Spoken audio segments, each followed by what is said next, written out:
In today's video, I'm going to be reading 3 new thriller/horror books that are coming out in March.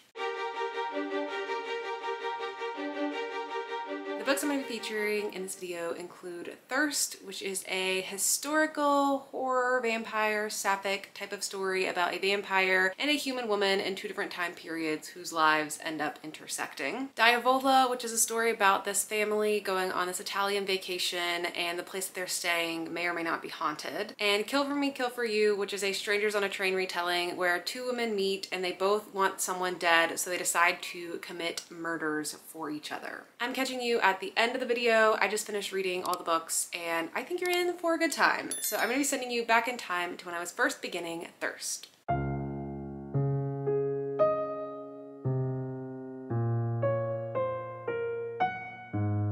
am halfway through Thirst and I have so many feelings about it and they're conflicting and I don't really know how I'm feeling about it. And as I'm reading this book, I catch myself thinking, do I like this? And then I tell my brain, stop thinking about if you like this. Just read the book. Just enjoy the book. Stop psychoanalyzing the book. I think maybe I'm just not in the mood for it right now and it's not aligning with my mood super well. And that's why I'm just having some trouble with it. It's super slow paced. It's super wordy. It's super atmospheric and it's very, what's the word I'm looking for? Like it's just a lot of scene building, sort of.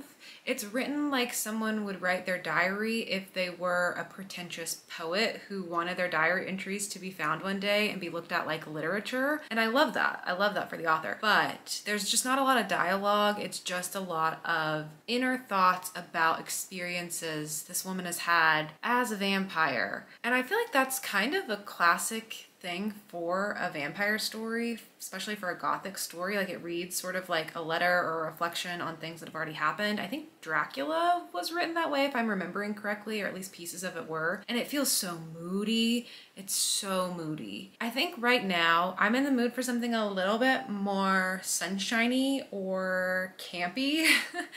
And so it's just not fitting what I would like to be reading right now, but I'm already invested in the book and I want to see where it goes, so I've gotten hooked into it. I'm currently at 51% of the way through, and this book actually changes 50% of the way through somehow. It's kind of difficult to tell when you're reading an ebook and you don't actually have the copy in your hands and you can't kind of flip forward and see what's going to happen and you don't really have the best sense of where you are in a story all the time. But I do have the table of contents in the ebook and there is part 1 and part 2 and it equally splits at 50%. Part 1 is 8 chapters. Part 2, there are no chapters, at least not in the table of contents. And I just got to the part where part 2 starts. So I don't know anything about what part 2 is going to be, but I think it's going to switch character perspectives as well because this is a story about 2 different women at 2 different times. And I think they do collide. And the whole first part was about this vampire. And it was sort of just her musings about her life, the challenges that she had being a vampire. It's very erotic a lot of the time. And she's just sort of wandering around, meeting people. It gives a very lonely vibe. It's kind of reminding me of Woman Eating in that way. It's also kind of reminding me of A Woman Walks Home Alone at Night. Like it has just the vibes of that. So I like it. I think I'm meeting it at the wrong time. And that's a me problem, not a book problem. So that's how it's going so far. I'm excited to see where the second half of the story goes. I'm pretty sure we're gonna switch people we're focusing on, switch times. Also, it is pretty graphic. She's a vampire, there's a lot of blood. So if that's not something that you want to be reading, be warned because it's very bloody. It's bloody, erotic, and moody.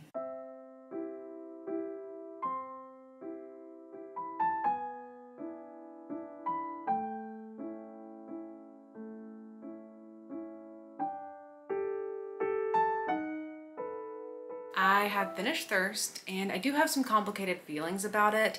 I feel like there are a lot of things to really like about this book, but cohesively as a story, I just don't know how much it worked for me. I really enjoyed a lot of pieces of the first half. I really enjoyed a lot of pieces of the second half, but when you put it all together the way you do, I just don't know that it created magic for me. I don't know how much I want to reveal about the structure of the story or how the first half and the second half connect. Obviously, the synopsis lets you know that you're following these two different women in these two different time periods who end up meeting. So you know that their stories are going to collide, but there's certain pieces about how they end up connecting that I just found really enjoyable to be revealed as the story went on. So I don't want to give too much away. But in general, the things I liked about this book, I think it was extremely well written, which is especially impressive when a book is translated. I imagine that can be so difficult to translate a book and still preserve the authorial voice and to just get the tone across and to just really, you know, do it right. And this feels like it was really done super well. The writing within the scenes are great. There's so much atmosphere. There's so much rich tone to the book, like the second half especially, and even the first half is sopping in this feeling of grief and sort of nostalgia, anxiety, loneliness. Like there's just so much feeling in this book, which I think is so impressive. And that's what I mean when I'm like, there's so much I love about this and how it comes across. But as the story it told, I don't know. I feel like it's something I'll maybe come to appreciate more as I sit on it, because I feel like this is a book I could find myself thinking about because it was so vivid in my mind. I could see myself thinking about this months from now, and then that always makes me appreciate a book more. So it's complicated for me to really just put like a star rating on and just call it a day. I feel like right now I'm sitting at sort of like a 3.5 that could raise to a 4 maybe later on.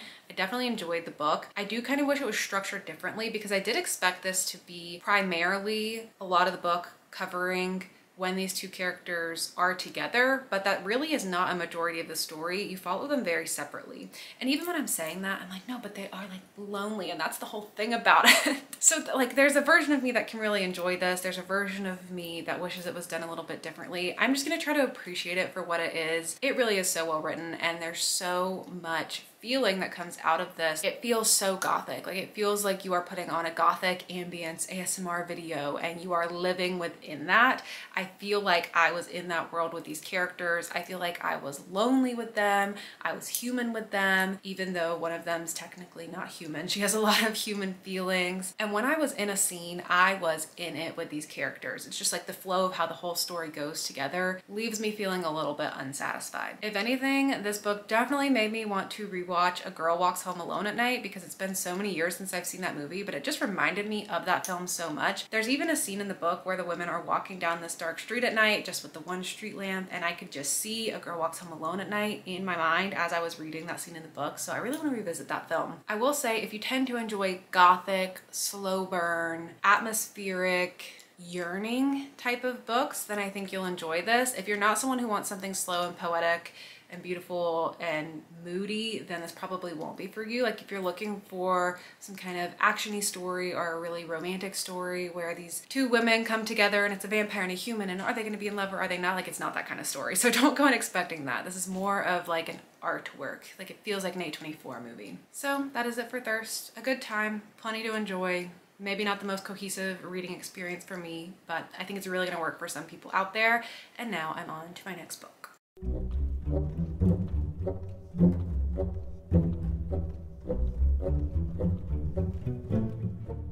I am about halfway through Diavola, so I wanted to give you a first update on how the book is going so far. The setup of this is you're following a family who is taking an Italian vacation, and the place that they're staying in may or may not be haunted. It's looking like it might be haunted. So far in the first half, a lot of it is just a really slow burn setup of understanding the family dynamics. You're following your main character, Anna, her sister, Nicole, Nicole's husband, Justin, their two children, Mia and Waverly, Anna and Nicole's brother, Benny, his partner, Christopher, and then Anna, Nicole, and Benny's parents. It's just your typical family vacation where everyone's kind of getting on each other's nerves. Everyone has these patterns of behaviors with the way they act with one another, and it just is driving everyone crazy in different ways. And Anna just wants to go shut herself in a room. In fact, she went on the vacation earlier than the rest of the family and didn't tell them so that she could have a couple days in peace before the vacation actually began. While all of that is being set up, the creepy things are starting to happen in the house as well. Anna is hearing things, seeing things. The little girls are saying that they've been playing with the neighbors, but there's no neighbors in sight. And there's just weird vibes coming from people in the town. Anytime the family goes out out and interacts with people, they're kind of whispering or looking at them weird or trying to give them trinkets to ward off the evil eye. So there's definitely some weird history here in the house. There's some secrets that will come out, I'm sure, but it has just been so slow so far, of a slow burn into this full setup without getting any real reveals, which I think is okay in the first half of the story, but I'm really hoping it picks up the pace in the second half of the book, and I'm hoping it goes off the rails. I'm hoping this becomes an unhinged story. I would love to see some ridiculous like possession and just craziness added on top of all these family dynamics, because there's been a lot of laugh out loud moments so far in the setup of just seeing the family dynamics and like Anna's quips towards her family and just all of the lore in the family and the little digs that they throw at each other. And I just think there is a path where this could be so fun and so silly and unhinged and ridiculous in the best way. I also fear there's a path where it keeps going really slow and unfortunately would end up being boring. So I'm hoping it goes in an unhinged direction in the second half. So far it doesn't seem like an overly serious book, so I'm hoping it takes this haunting aspect and just goes in a silly direction with it rather than trying to be scary or overly creepy, because so far it's just been kind of silly, but we will see. I feel like the second half is really gonna make it or break it for me. Right now I am enjoying the story, but I'm really interested to see which direction the author chooses to take it. I finished Diavola and I'm giving it 5 stars. This was unexpected. It's a little bit of a soft 5. I'm not shouting from the mountaintops about this, but I did really enjoy it. I think it was really solid. I like the direction it went. It was kind of a mix of the two options I thought it could go. It wasn't the most unhinged it could have been, but it wasn't slow and boring either. I really like what the author chose to do with this story and the focus of it, and how it was really telling a story about being the black sheep in your family and also feeling the pressure to just be a human being. And that really preys on my own personal fears of just like keeping my shit together all the time, which I feel like is very relatable for a lot of people. There's such a pressure to like have the perfect job, have the perfect life, have the perfect partner, live in the perfect place, and like it never ends, you know? You can never have a bad day for too long, because then that'll start to affect your work. If you don't have a job, then you can't, you know, sustain your life. Or if you start having problems going on in your apartment and then you get evicted, and then it's like, where am I gonna live? What am I gonna do? And as soon as you get one bad reference, then your whole life is ruined. So it feels like your whole life is just like balancing on this precipice. Maybe everyone doesn't feel this way. Maybe this is just me being anxious, but it really preyed on that fear of like, you've got to keep it all together, because if just one fracture starts to happen in your life, the rest of your security is gone and your whole life is in shambles. And it really focused on that kind of horror, also like toxic family horrors, being the black sheep in your family, and used the paranormal haunting aspect as like the catalyst for that. And our main character, Anna, is one of my new favorite characters. I loved her. I thought she was so funny, so relatable. She has the right amount of flaws to be like perfectly human. And I think that's what this author did really well too, is creating very real characters, because sometimes I'll find when I'm reading stories and they're supposed to be these evil characters, like her family sucks and the things her mom says to her sucks, the things her sister says to her suck, the way they treat her, it sucks. And sometimes I'll find myself reading that and it reads like caricatures. If they're overly evil, it's not convincing. It just, you know, reads flat on the page. But these characters felt so dynamic and three-dimensional to me. They felt very real, and it was just like the realistic type of evil things that happen in toxic family dynamics, and it was great. I thought Anna was great. It was very enjoyable to watch her journey. And there were some moments that were really painful to read, because it's just so frustrating, because she's being gaslit a lot in the beginning, because no one's really with her on this whole the house is haunted thing, because she's always just the one who has to ruin everything, is what they say. And I was frustrated for her. I was laughing with her, at her, and the ending was just very cathartic. So I had a really good time with it, and I'm glad I stuck through kind of a slower build to get to that. I think it's worth it, and it all turned out to be a very good time.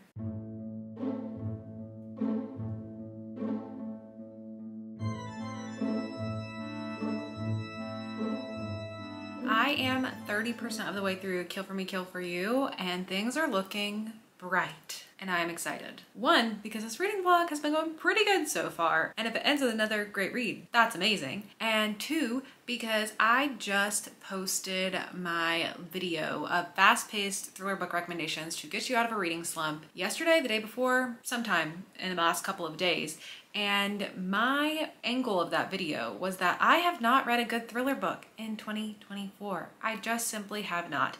I think the highest rating I've given is a 3 or a 3.5 to a thriller, and and I have not loved a thriller, and I'm in a little bit of a thriller reading slump, particularly with new release thrillers. Like, I want to read new stuff and I want it to be great. I've just been having such a hard time. So I put out that video like celebrating fast-paced thriller books that have gotten me out of a reading slump in the past, recommending them to you, but then also asking, for the love of God, please help me and recommend me thriller books that are good, that can get me out of my thriller slump. And Kill for Me, Kill for You was actually one of the recommendations. It actually came from Gabby, who I know I can trust because we have pretty similar reading taste in general, but also when it comes to thrillers. There's like one book every now and then we'll have like wildly opposite opinions on, but for the most part, we tend to enjoy the same types of thrillers. And she commented Kill for Me, Kill for You, and I was like, oh my God, that's literally the next book I'm starting. That is just putting out all the best energy in the world. And now I've started it and I'm 30% in and I am really liking it. And like, I just want to read it. I just want to be reading it. I don't want to put it down. And that is what I look for in a thriller. I just want to like read a thriller and just want to keep turning the pages and just be so into it. And I've missed this feeling and I'm in it. That's how I feel. So I hope it stays that way. But so far, the premise of the story, it's like a Strangers on a Train retelling. So two women meet and they both want someone dead. And so they agree to help the other one kill the person they want dead. But there's some unique stuff going on in this one. I've read this story a million times. I've read so many Strangers on a Train retellings. I tend to enjoy them pretty much. I think the most well-known one is The Kind Worth Killing, which I actually didn't love that book. But some other ones I've read, I can't think of them off the top of my head, but I'll put together a graphic for you of Strangers on a Train retellings that I've read in the past, 2 or 3 years. And from my memory, I feel like I've enjoyed them. Maybe when I pull my rating, I'll realize differently, but you'll see all of that here. In this story, the two women that you're following who meet and want someone else dead are Amanda and Wendy. And I've been taking notes because there's a lot of details. I want to make sure I'm keeping up with them, especially because I'm reading an ebook, so I can't like flip back in the pages if I need to reground myself as to who someone is. So I like to take notes when I'm reading ebooks that are a little complicated. Amanda had a 6-year-old daughter who was kidnapped and murdered. And then after that, her husband ended up killing himself. And so she wants to get vengeance on the person that she believes kidnapped and killed her daughter. Wendy had a 15-year-old daughter who was groomed by one of her teachers at school, and she ended up murdered, and she believes the teacher did it, and so that's who she wants murdered. And these two women meet in a bereavement group and then become friends and are starting to cook up the plans of what they might do. But the interesting thing about this one is that there is a third character's POV that you're getting, and I have absolutely no idea how it's going to be connected. I had a suspicion, but that was very quickly squashed, that it couldn't be what I thought it might be doing. But there's a third woman named Ruth, and when you follow her story, she's married and she wants to have a baby. I think she's like 38, and she gets attacked by a man in her house and almost dies. And she has a husband, Scott, and then he's helping take care of her after she's been attacked. The only link so far is that the detectives who are interviewing her after she was attacked to try to help catch who's attacking her are the same detectives that worked with Amanda when her daughter got kidnapped. So far, we've also gotten to see the POV of one of the detectives. I don't know if that's going to keep happening or if it was kind of a one-off or if we'll see both detectives or just one detective, but there's something about the detectives linking them. Otherwise, I don't really know how it's going to factor into the story. So that's what's keeping me really intrigued, is we have multiple POVs, short chapters, fast pace, lots of stuff coming together.